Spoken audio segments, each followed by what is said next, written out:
பாராம் பூமி முதல் பாராதி ஆண்ட பதியே பராபரமே. சிவாய ஓம் நம சிவாய ஓம் நம சிவாய ஓம் நம சிவாய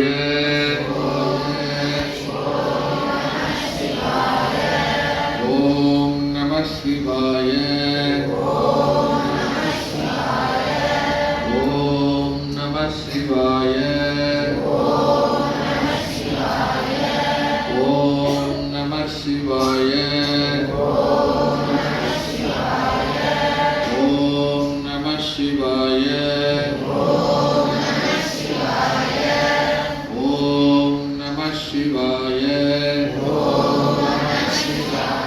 சிவாய ஓம்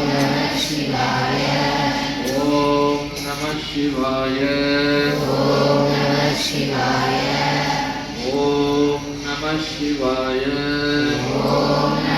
சிவாய ஓம் நம சிவாய ஓம் நம சிவாய ஓம் நம சிவாய ஓம் நம சிவாய ஓம் நம சிவாய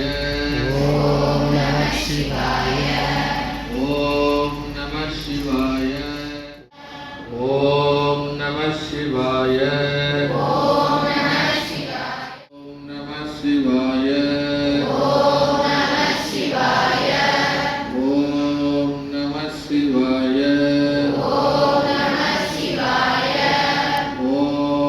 நம சிவாய ஓம் நம சிவாய ஓம் நம சிவாய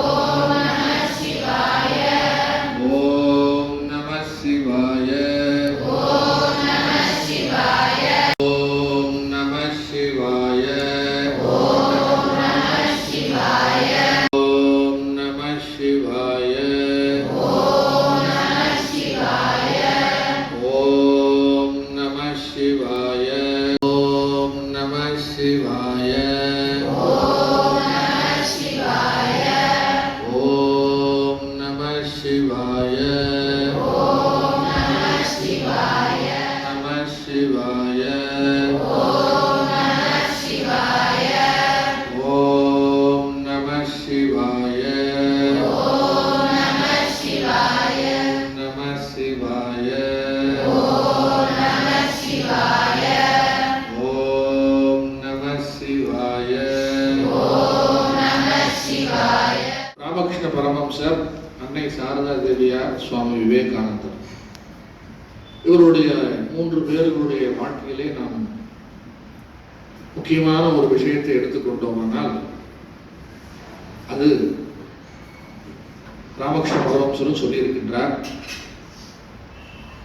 நாமே நாமம் அப்படின்னு சொல்லி 2 விஷயங்கள் சொல்லப்பட்டது. நாமே, நாமத்தை உடையவர் நாமி. அதாவது நமக்கு ஒரு பெயர் இருக்கு, அந்த பெயரை உடையவர் நாமெல்லாம் இருக்கின்றோம். அந்த பெயரை சொல்லி கூப்பிட்டால் நாம் என்ன பண்றோம்? திரும்பி பார்க்கிறோம், கவனத்திற்கு ஈர்க்கப்படுகிறோம். அதுபோல ஒவ்வொரு தெய்வத்துக்கும் ஒரு நாமம் இருக்கின்றது. நாமம்னா பெயர் அர்த்தம். இந்த இடத்துல மட்டும் கொஞ்சம் மாத்திக்கணும். பெயருக்கு பதிலாக என்ன அப்படின்னா மந்திரம் அப்படின்னு சொல்லி சொல்லணும். நமக்கெல்லாம் சொல்லக்கூடியது பெயர், இறைவனுக்கு சொல்லக்கூடியது பெயராகவும் இருந்தாலும் அதுக்கு பேர் என்ன அப்படின்னா மந்திரம் அப்படின்னு சொல்லி பேர். அந்த மந்திரத்தை தான் நம்ம இப்போ சொல்லியிருக்கோம். இப்போ நம்ம சொன்ன மந்திரம் என்னது? ஓம் பஞ்சாட்சர மந்திரம். ஒவ்வொரு தெய்வத்திற்கும் அப்படி மந்திரங்கள் இருக்கின்றது. கணபதிக்கு, விநாயகருக்கு ஓம் கம் கணபதையே நமக, முருகனுக்கு ஓம் சரவண பவாய நமக, ஓம் சரவண பவாய, அதோட சரி. அம்பிகைக்கு ஓம் ஐ மகாசக்தி நமக சொல்லணும். நாராயணனுக்கு ஓம் நமோ நாராயணாய. இதெல்லாம் அந்தந்த தெய்வத்திற்கு உண்டான மந்திரங்கள் அப்படின்னு சொல்லி சொல்றோம். இந்த மந்திரத்தை உடைய தெய்வம் இப்போ நம்ம அர்ச்சனை எல்லாம் பண்றோம். எல்லாரும் சேர்ந்து கூட்டமாக ஜபம் பண்றோம். இதற்கு ஒரு தனி சக்தி இருக்கு, ஜபசக்தி, ஜபசக்தி அப்படின்னு சொல்லி சொல்றோம். அப்போ நாமம் பெரியதா, அந்த நாமத்தை உடைய இறைவன் பெரியவரா, சக்தி அதிகமா அப்படின்னு சொல்லி ஆராய்ச்சி பண்ணி பார்த்தோம்னா, இறைவன் மூலமூர்த்தி, அந்த நாமத்துக்கு உண்டான மூர்த்தி பெரியவர் தான், இல்லைன்னு சொல்லலை. சர்வஜ கல்பன், சர்வாந்தர்யாமி அப்படின்னு சொல்லி இறைவனை சொல்லுகின்றோம். ஆனாலும் இறைவனை விட இறைவனுடைய நாமத்துக்கு என்னதுன்னா சக்தி அதிகம் என்று சொல்லப்படுகிறது. நாமையை விட நாமத்திற்கு தான் என்னது சக்தி அதிகம் அப்படின்னு சொல்லி சொல்லப்படுகிறது. எப்படி சாமி நீங்க சொல்றீங்க? உதாரணம் என்ன? எப்படி புரிஞ்சுக்கிறது? 2 உதாரணங்கள் சொல்றேன். மார்க்கண்டேய மகரிஷி இருக்கார், உங்களுக்கு எல்லாரும் கதை தெரியும். மார்க்கண்டேயன் என்றும் எத்தனை வயசு? 16. இது ஒரு உதாரணம். பிரகலாதனுடைய உச்சாரணை ஓம் நமோ நாராயணாய சொல்லிக்கிட்டே இருந்திருக்காரு. மார்க்கண்டேய மகரிஷி எப்படி? அதை விட சிறந்த உதாரணம் ராமாயண காவியத்தை எழுதிய ஆச்சாரியர் யாருன்னா வால்மீகி மகரிஷி. அவருடைய பூர்வாசிரமத்தில் எப்படி இருந்தார்? வழிப்பறை கொள்ளைக்காரன். அந்த கதையெல்லாம் உங்களுக்கு தெரியும் நினைக்கிறேன், டைம் இல்லை. நாரதர் மகரிஷி சந்திக்கிறார். யாரு? அந்த வால்மீகி மகரிஷி பூர்வாசிரமத்தில் கொள்ளைக்காரனா இருக்கார். இந்த கதையெல்லாம் நடந்த பிறகு அவருக்கு ஒரு ஒப்பந்தத்தில் என்ன ஆகுது அப்படின்னா, தான் செய்கின்ற காரியம் அனைத்தும் பவகாரியங்கள், அது தனக்கு மட்டுமல்ல எல்லாருக்குமே சொந்தமானது, தன்னுடைய குடும்பத்தாருக்கும் அதில் பங்கு இருக்குன்னு சொல்லி சொன்னாலுமே நாரதரை சொல்றாரு, இல்லை இல்லை அதெல்லாம் ஒத்துக்க மாட்டாங்க குடும்பத்துலன்னு சொல்லி அது ஒரு நிரூபிக்கிறார். இந்த கதையில வருது. கடைசியில அந்த வால்மீகி மகரிஷியாக வரப்போகின்ற அந்த மனிதன் இதுக்கு முன்னாடி இந்த பூர்வாசிரமத்தில் அந்த பந்தயத்தில் தோத்து போறான். தோத்து போனா என்ன அந்த ஒப்பந்தம் என்ன அப்படின்னா, நாரதர் மகரிஷிக்கு பின்னாடி சன்னியாசாசிரமத்துக்கோ தான் சொல்ற மாதிரி பின்னாடி வந்துடணும். யாரு? அந்த ஆள் வந்துடுறது. கிளைமேக்ஸ் என்ன ஆகுது கடைசியில் அப்படின்னா, நாரத மகரிஷி தாரக மந்திரத்தை சொல்லுகின்றார். தாரகம் அப்படின்னு சொல்லி சொன்னா தரதி இதி தாரக, பிறவி பெருங்கடலை கடப்பதற்கு உதவக்கூடிய ஒரு மந்திரம் தான் என்னதுன்னா ராமநாம மந்திரம். ராம மந்திரம், தாரக மந்திரம். இப்போ என்னுடைய வாழ்க்கைக்கு நான் உய்வடைவதற்கு என்ன வழின்னு சொல்லி அந்த மனுஷன் கேட்கலாம். அந்த ஆள் கேட்கிறாரு, ராமநாமத்தை சொல்லு அப்படின்னு சொல்லி காட்டுக்கு போய் ராமநாமத்தை உபதேசம் பண்றாரு. ராமா சொல்லு அப்படிங்கிறது. இந்த ஆளுக்கு வாயில வரல, வார்த்தை வரல, படிப்பறிவு இல்லாதவன். இந்த காட்டில மராமரங்கள், மராமரம் அப்படின்னு சொல்லி மரம்னு ஒண்ணு இருக்கு. மராமரம், மரா அப்படின்னாலே அது ஒரு மரம். அந்த மரத்தை பார்த்து இந்த மரம் பேராவது தெரியுமா அப்படின்னா தெரியும் அப்படின்னா சொல்லு அப்படின்றது. மரா சொல்லு, மரா மரா மரா மரான்னு சொல்ல சொல்ல என்ன ஆகுது கடைசியில ராமமந்திரம் அவருடைய நாவிற்கு பழக்கத்துக்கு வருது. உச்சாரணம் பண்றான். இந்த மந்திரத்தை சொல்ல சொல்ல சொல்ல சொல்ல கடைசியில அவனுடைய நிலைமை என்ன ஆச்சு? சாதாரண மனிதன் என்ன ஆனாப்போ மகரிஷி ஆயிட்டான். அவர் தான் யாரு? வால்மீகி மகரிஷி. அந்த சம்ஸ்காரங்களோடு நம்முடைய வாழ்க்கையில் நாம் உயர்ந்த தெய்வீக நிலையை அடைய வேண்டும் என்று கேட்டுக்கொண்டு, அதற்கு திரும்புவர்கள் நம்ம எல்லாம் ஆசீர்வதிக்க வேண்டும் என்று இந்த நன்னாளில் கேட்டுக்கொண்டு இருக்கின்றேன்.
நமக. இறைவனை அடைகின்ற மார்க்கங்களிலே 4 விதமான பாதைகள் சொல்லப்பட்டிருக்கிறது. பக்தி யோகம், ராஜயோகம், கர்மயோகம், ஞான யோகம் அப்படின்னு சொல்லி. கலியுகத்திலே சிறந்த மார்க்கம், எளிமையான மார்க்கம் பக்தி யோகம், பக்தி மார்க்கம் அப்படின்னு சொல்லி சொல்லப்பட்டிருக்கிறது. ராமகிருஷ்ண பரமஹம்ச இடத்திலே விவேகானந்தர் சொல்லுகின்றார், நாமோ ருச்சி பக்த பிரியா ஜீவதயா அப்படின்னு சொல்லி ஒரு வாக்கியம் சொல்றார். நாமோ ருச்சி அப்படின்னு சொல்லி பார்த்தோம்னா, நமக்கு உணவு சாப்பிட்றோம். உணவுல வந்து பார்த்தீங்கன்னா எத்தனை வகையான ருசி இருக்கு சொல்ல முடியுமா? எத்தனை வகையா இருக்கு? 6 வகையா இருக்கு. இந்த ருசியெல்லாம் வந்து இந்திரியங்களுக்காக சொல்லப்பட்ட ருசி. புளிப்பு, உவர்ப்பு, கார்ப்பு, துவர்ப்பு, கசப்பு, இனிப்பு, இப்படி இருக்கு 6 வகையான சுவை. அறுசுவை அப்படின்னு சொல்லி ருசி. இந்த அறுசுவையும் என்ன சொல்றது அப்படின்னா, உணவுக்கு ருசியை தருகின்றது. அது நமக்கு வந்து நாக்குக்கு நல்லா இருக்கு. ஆனால் உண்மையிலேயே இந்த உயிருக்கு, ஆன்மாவிற்கு, நம்முடைய வாழ்க்கைக்கு அடிப்படையாக வாழ்க்கைக்கு அர்த்தத்தை கொடுப்பது எது அப்படின்னா, கடவுளுடைய வழிபாடு, கடவுளை நாம் நினைத்துக் கொண்டே இருந்தோம். பரமஹம்சர் அவருடைய உபதேச மஞ்சளிலே முதல் உபதேசம் என்ன சொல்றாரு அப்படின்னா, நாம் மானுட வாழ்க்கை எடுத்திருப்பது கடவுள் வழிபாட்டிற்கே அப்படின்னு சொல்லி ஆரம்பிக்கிறார். அதை தவிர வேற எதுவும் கிடையாது. இல்லறத்தார்களுக்கு என்ன அப்படின்னா, ஒரு கையால் உலகத்தை பிடித்துக் கொண்டு இன்னொரு கையால் இறைவனை பற்றி பிடித்துக் கொள், 2 கையாலையும் உலகத்தை பிடிச்சுக்காங்க அப்படின்னு சொல்லி உபமானமாக சொல்றாரு. இப்போ காலையில இதுக்கு முன்னாடி உள்ள ஸ்பீச்சில் சொன்னேன், ஜபம் தான் நமக்கு என்ன அப்படின்னா உற்ற துணை அப்படின்னு சொல்லி சொன்னேன். இந்த ஜபம் எப்படி செய்ய வேண்டும் அப்படின்னு இப்போ நம்ம வந்து கிண்ணத்துல அரிசியை வச்சு, இந்த ஒவ்வொரு அரிசியும் நம்ம கொஞ்சம் எடுத்து அந்த அடுத்த கிண்ணத்துல போடும் பொழுது அந்த மந்திரத்தை சொன்ன உடனே மந்திர சக்தி என்ன ஆகுதுன்னா, அந்த அரிசியில வந்து என்ன ஆகுது, படிக்கின்றது. உள்ளார்ந்து மனப்பூர்வமாக மனதை ஒருமுகப்படுத்தி அந்த இஷ்ட தெய்வம், எந்த மந்திரத்துக்கு உண்டான தெய்வத்தை நம்ம நினைக்கின்றோமோ அப்படி சொல்லும் போது, செய்யும் பொழுது நாம செய்கின்ற ஜபத்திற்கு சக்தி அதிகம். உண்மையிலேயே ஜபம் செய்யும் பொழுது வாய்விட்டு சொல்வதற்கு சக்தி அதிகமா, இல்லது மனசோட யாருக்கும் தெரியாம சொல்றது சக்தி அதிகமா அப்படின்னு சொல்லி ஆராய்ச்சி பண்ணி பார்த்தோம்னா, எடுத்த எடுப்புல வந்து நம்ம வாய் விட்டு சொல்லாம மனசுக்குள்ளே சொன்னோம் அப்படின்னா தூக்கம் வந்துடும். இப்போ இதே ஹாலில் எல்லாரும் வந்து மனசுக்குள்ளவே 1/2 மணி நேரம் முதல்ல ஒரு 3 முறை ஓம் ஐ மகாசக்தி நம்ம, அவ்வளோதான். நீங்கள் பாரு மனசுக்குள்ளே உட்காந்துருங்க அப்படின்னா எல்லாரும் நம்ம எங்கே போவோம் கடைசியில்? அர்த்தம் பண்ணலைங்க. எங்கே போவோம்? சொர்க்கத்துக்கு, தூக்கத்துக்கு போயிடுவோம். சகஜ சமாதிக்கு போயிடுவோம். நிர்விஜல்ப சமாதிக்கு போதில் எங்கே போயிடுவோம்? சகஜ சமாதி. ஈஸியாக தூக்கத்துக்கு போயிடுவோம். அதனால அந்த ஒரு விழிப்போடு இருக்கணும் அப்படின்னா கண்ணை திறக்காம நம்ம என்ன பண்ணணும்? ஜபம் பண்ணணும். காலையில் சொன்ன உதாரணம், இதுக்கு முன்னாடி சொன்னேன், ஆஞ்சநேயர், பிரகலாதன், மார்க்கண்டேய மகரிஷி, இப்படியெல்லாம் உதாரணம் சொன்னேன். அடுத்தது ஒரு சிறந்த உதாரணம் என்னன்னா ஆஞ்சநேயர், ஹனுமான். ஹனுமானோட உருவத்தை பாருங்க. எப்பொழுதும் அவர் என்ன நாமத்தை ஜபிக்கின்றார்? ராமநாமம் தான். ராம ராம ஹரே ராம ஹரே ராம ஹரே ராம ஹரே கிருஷ்ண, அதேதான் ஜபமே. அதுதான், வேற ஒன்றே கிடையாது. ராமர் பட்டாபிஷேகம் முடிஞ்சு, ராம காரியங்கள்லாம் முடிஞ்சு, எல்லாம் நல்லபடியா சந்தோஷமா இருக்கும் பொழுது சீதா தேவி ஆஞ்சநேயருக்கு ஒரு பரிசு கொடுக்கணும் அப்படின்னு சொல்லி ஒரு முத்து மாலையை பரிசு கொடுக்குறாங்க. யாருக்கு? ஆஞ்சநேயர். அந்த ஆஞ்சநேயர் அதை வாங்கி பார்த்துட்டு என்ன பண்றாரு, ஒவ்வொரு மணியா கடிச்சு கடிச்சு என்ன பண்றாரு, தூப்புறாரு. குறைப்பு தானே, நாமெல்லாம் அப்படி நினைச்சுக்கிட்டு இருக்கோம். அப்போ அரசவையில இந்த நிகழ்ச்சி, இந்த காட்சியை பார்த்துட்டு எல்லாரும் வந்து என்ன பண்ணாங்க, இப்படி பண்றாரு ஆஞ்சநேயர், இப்படி பண்றாருன்னு சொல்லி பார்த்தோன்னே ராமரே கேட்டார், என் பக்தனே நீ இப்படி பண்ணலாமா அப்படின்னு சொல்லி கேட்டா ஆஞ்சநேயர் சொல்றாரு, இறைவா, என் இதயத்தில் குடிகொண்டிருப்பவனே, உன்னுடைய நாம ருச்சி இந்த முத்து மாலையில என்ன என்னால காண முடியல. இது விவகாரத்திற்காக, பகட்டுக்காக தரப்பட்டது. உன் நாமத்தை நான் ஜபிக்கின்ற பொழுது இருக்கின்ற ருச்சி, ஆனந்தம், இந்த மாலையை நான் அணிந்து கொள்வதிலோ இதில் எந்த விதமான சாராம்சமும் இல்லை. அதனாலதான் ஒவ்வொன்றா மணியா ராமநாமத்தினுடைய மகிமை இதில் இருக்கான்னு பார்த்து கடிச்சு என்ன பண்ணிட்டேன், துப்பிட்டேன் அப்படிங்கிறது. ராமநாமத்தை உச்சரிப்பதில் அவர் எவ்வளவு ஆழ்ந்து உயிரோட்டமா இருந்திருக்காரு அப்படிங்கிறது அந்த நிகழ்ச்சியிலிருந்து நமக்கு தெரியுது. அதனாலதான் எந்த இஷ்ட தெய்வத்தையும் ஒரு பக்தன், ஒரு தொண்டன் எப்படி தன்னுடைய இஷ்ட தெய்வத்தை மனதில் வைத்திருக்கின்றான் அப்படிங்கிறது பார்க்கறது ஒரே ஒரு சிறந்த உதாரணம் ஆஞ்சநேயர் தான். தன் நெஞ்சையே பிளந்து காட்டுறார். அதுக்குள்ள யார் இருக்கா?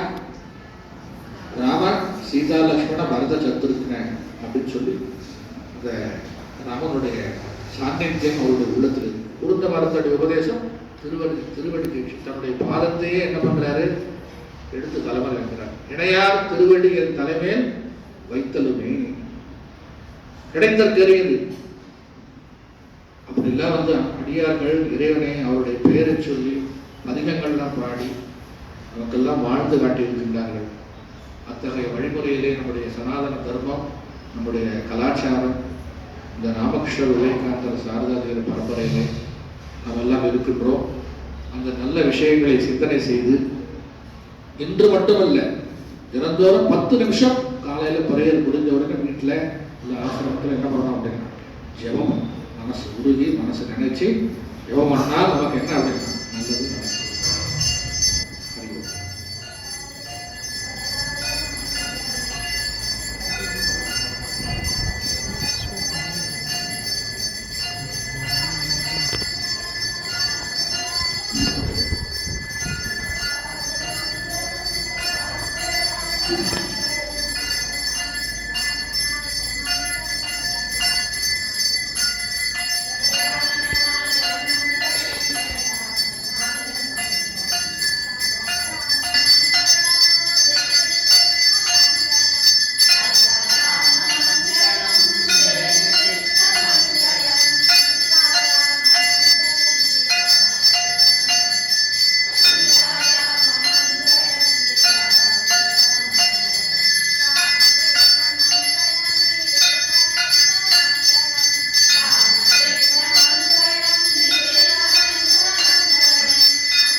जय श्री गुरु महाराज की जय, श्री शारदा महामाई की जय, श्री स्वामी जी महाराज की जय, पार्वती पतये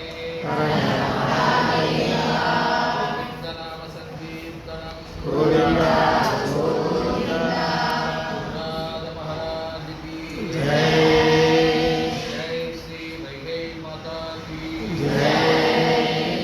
நின்றவர்க்கே சொல்லும் பொருளும் சுமை காண் பராபரமே.